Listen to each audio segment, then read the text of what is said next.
In this video, we will learn how to give a good-looking initial formatting to an Excel spreadsheet. This is how a spreadsheet looks when you open a new Excel file.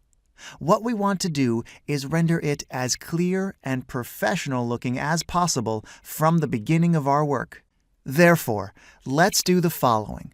I'll select the entire worksheet by clicking on this button.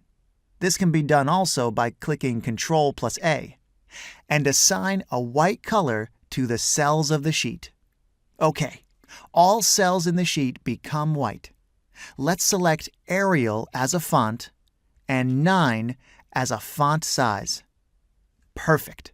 The next step will be to reduce the width of the first column. This is done easily. We just have to select the column, right-click on it, and choose Column Width. Let's adjust it to 1.25.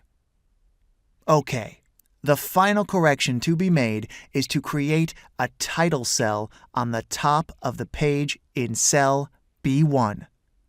I'll leave the Arial font, but will adjust the font size to 12 and put it in bold.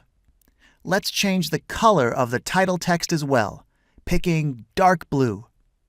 I'll name the sheet as Formatting a Worksheet.